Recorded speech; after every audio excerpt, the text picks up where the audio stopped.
এটা হচ্ছে জাতিগত পার্থক্য। ইরানের জাতিরা যুদ্ধ কষ্ট সহিষ্ণু, যুদ্ধ সহিষ্ণু, তারা সংগ্রাম করে অভ্যস্ত, তারা তাদের জীবনটা জন্মই নাই সংগ্রামের মধ্যে দিয়ে, মৃত্যু হয় সংগ্রামের মধ্যে দিয়ে। আর ইসরায়েলের নাগরিক, তাদের জন্ম হয় কোটি কোটি ডলার মাথার উপরে নিয়ে। তারা জীবনকে ভালোবাসে, তারা বাইচা থাকতে চায়, তারা আনন্দ ফুর্তিতে লাইফটা কাটাইতে চায়, তারা 1000 বছর বাঁচতে চায়। আমার কথা না, হযরত মুহাম্মদ সাল্লাল্লাহু আলাইহি ওয়াসাল্লামের কথা। তাদের পক্ষে এই আঘাতগুলো সহ্য করা কতদিন সম্ভব? কাজে এই যুদ্ধের শেষ পরিণতিটা কি হবে? শেষ পরিণতি হবে হচ্ছে একটা যুদ্ধ বিরতি।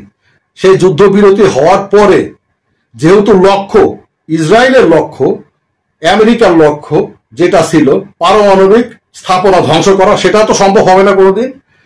আর একটা লক্ষ্য হলো ইরানের সরকার পরিবর্তন করা, সেই লক্ষ্যটাও সাকসেস হবে না। সো যুদ্ধবিরতি হলেও আলটিমেটলি পরাজয়টা ইসরায়েল এবং আমেরিকার হবে, ইরান জয়ী হবে। এবং ইরান তখন পৃথিবীতে অরিজিনাল মানে পরাশক্তি হিসাবে আত্মপ্রকাশ করবে, এবং ইরান তখন সমস্ত মুসলিম বিশ্বের একক নেতা হিসেবে আবির্ভূত হবে। এই যুদ্ধের পরে ইরানের আর বিকল্প মুসলিম বিশ্বে থাকবে না। যদি আমার বিশ্লেষণ পছন্দ হয় তাহলে সাবস্ক্রাইব করবেন, পছন্দ না হলে আপনার বিশ্লেষণ কমেন্ট করতে পারেন।